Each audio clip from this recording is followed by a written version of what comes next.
né? Então já tá no horário, né? Vamos abrir para umas perguntas aí, pequeno mandíbula. Vamos. Ó, o Porque Paulo... só de desdobramento aqui, que já tinha um monte de pergunta que não dá pra fazer, porque senão cada desdobramento é meia hora, né? Ah, é verdade. O Paulo Silvestre falou aqui, ó. Grande Lobão, a canção A Vida é Doce é uma obra-prima. Pode Não, tem explicar... várias obras-primas, eu sou fãzaço aqui, pô. Sou preferido de saber a história por trás das músicas aí, cara.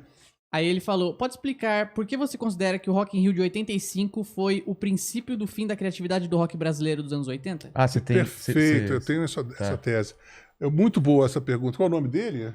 Paulo Silvestre. Paulo, perfeita a sua... Porque é o seguinte, a indústria brasileira, ela cresceu desde o boom do rock, ela cresceu mais de 80%. Ficou uma indústria milionária, não existiam só os sertanejos, existia a MPB que era chiquérrima, mas não vendia muito, nada. E o popularzão? O popular era chamado sertanejo, brega. era sertanejo que vendia. Ah, tá. Aí tinha o Nelson Ned, ainda tinha o Nelson Gonçalves no final da carreira dele. Mas a Maria Bethânia vendia bem, o Roberto Carlos. Mas era outro. Para você ter uma ideia, Paulo, quando eu fui trabalhar com a Marina, quando ainda era o esquema de MPB, não existia PA. Não? A cantora cantava com o microfone e a banda tocava sem retorno, né? normal. Não existia show business, como nós entendemos. Entendi. O show business, a indústria, foi inventada nos anos 80 por causa do rock. Tá. Então era o seguinte, até 85, as pessoas, os garotos, tinham ídolos. Assim, pela primeira vez aconteceu isso no Brasil. O cara, eu ouvi Legião Urbana, ele não queria ouvir Joy Division, ele não queria ouvir The Police, ele queria ver o Renato, ele queria ver a Legião Urbana, ou queria ver o Paralamas, o Titãs, o Ronaldos, o Capital, Barão, etc. Era fã-clube daquela banda. Então era uma cultura inédita no Brasil, em que as bandas brasileiras elas tinham mais o preferencial do que uma banda gringa. Exatamente. O garotão que consumia, ele queria ouvir aqueles caras. Então, se tivesse um festival, era aqueles caras que eles iriam querer ver. Bom, ok. Isso era 85, no auge. E aí, ali foi que nasceu a Bis. E ali nasceu a Bis, a editora Bis, Abril, e foi justamente começou a derrocada porque começou a ter um culto de que o gringo era melhor. Total. Né? E a submissão dos contratos do Rock in Rio, você vê, todas as bandas tocaram de manhã. Pô, você vai para festival gringo, ou você vai no Coachella, ou no Lollapalooza, nesses festivais onde é que é normal, tem vilarejos, as pessoas, os artistas se encontram, fazem jam session, todo mundo se conhece. E no 85, era vedado, o Queen aparecia com guarda-costas, e aí os brasileiros ficavam lá encolhidos no canto. Houve uma senzalização. Não era nem os mesmos equipamentos que usavam. Aí né? o que acontecia?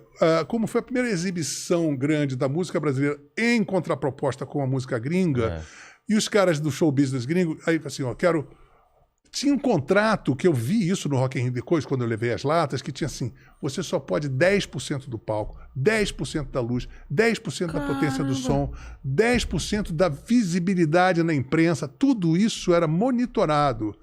E você só podia tocar... Imagina você tocando às 5 da tarde, 4 da tarde, aí fecha, aí quando começa a vir escuridão, acende as luzes, o palco fica enorme, bem... Cara, isso acaba. O problema é que isso não podia ter isso. Era proibido. Há pouco tempo atrás, num festival desse, tiraram a tomada do Roger. Ah, é? Porque é assim. Cara. Então, a partir de um determinado momento, eu falei assim, não faço mais show internacional, porque aquilo ali é um matadouro. Você vai lá, você só vai contrapropor aquilo com você vai ser apenas uma radiografia de contraste horrorosa pro próximo show do gringo que vai massacrar você. Só para o dele ficar parecer melhor do que era. E a partir então, aí voltando para fechar essa pergunta. 10% só do palco? Era isso mesmo? Chama Bill Status. Isso é uma regra internacional até, não sei se existe até hoje, para bandas de língua inglesa. Então tinha uma máfia do show business internacional resguardando, né? Então as pessoas tinham que seguir essa regra, essa ata, né? Então o que aconteceu? A partir de 1985 começou a ter uma imprensa que foi parida do Rock in Rio, A Bis saiu, começou ali. E de uma imprensa que começava a ridicularizar as bandas brasileiras, sabe? E em detrimento de produtos internacionais, e isso foi crescendo. E eu me lembro que todo final do ano tinha uma enquete desses críticos musicais hypes. Será que esse é o último verão do rock brasileiro? Caramba, agorando. E a produção, contrariando todas as expectativas, os discos iam cada vez ficando melhores. Até 1989, os discos de todos eram nitidamente de artistas que estavam ficando mais maduros, mais senhores da sua produção artística, e nós tínhamos todo um establishment jogando absolutamente contra a instalação, vamos dizer assim, dessa cultura de rock no Brasil. Caramba, cara. Então é isso, está respondido. Entendi. E ele só completou aqui perguntando se o Lobão tocaria no Rock in Rio hoje se fosse convidado. Mas nem morta. Não, isso é uma humilhação. Né? Sabe, assim, até hoje? Não, porque são pessoas que maltrataram e maltratam as músicas brasileiras. Não estão nem aí pra gente. Sabe por quê? Que tem uma cláusula nisso tudo que é muito cruel, é porque no Brasil tem uma lei que você não pode fazer esse tipo de festival se não tiver cota de brasileiro. Então eles, muito a contragosto, têm que colocar. Aí você bota o cara no palco das Pitangas, palco das Palmeiras, põe lá, sabe? Aí põe uma grande atração, um trio elétrico, sabe? Então é tudo feito para você dizer assim, o subtexto daquele evento, assim, olha como o rock brasileiro é uma merda. Isso é o que fica claro, o empresariado brasileiro e o empresariado que faz música no Brasil está querendo dizer peremptoriamente, todos sem exceção, com exceção do Hollywood Rock. Eu acho que o Hollywood Rock, apesar de ter...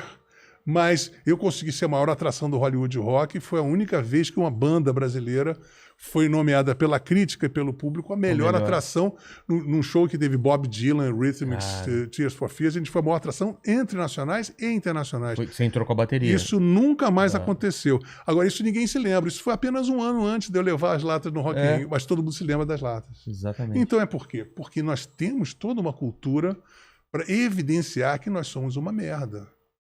Então, e isso é muito grave. Isso não para mim, porque eu sobrevivo, eu sou um cara muito escaldado nisso. Mas isso não permite que floresça nem um contato mais artístico mesmo. Você poder fazer um show com uma banda gringa e depois fazer um disco com os caras, ou fazer uma jam set. Isso não pode ocorrer porque virou um apartheid. Caramba. Mas isso também, eu na época culpei muito a postura dos artistas. Eu chegava e dizia, não, eu não vou tocar às 2h. Aí vinha uma outra banda, assinava e ia tocar. Exatamente. Então, se todo também mundo tem não isso. Topasse, não topa. Não vai. Teve uma época que o Rapa fez isso, mas aí outro furou, não adianta, né? Tem que ser assim, todo mundo junto, não.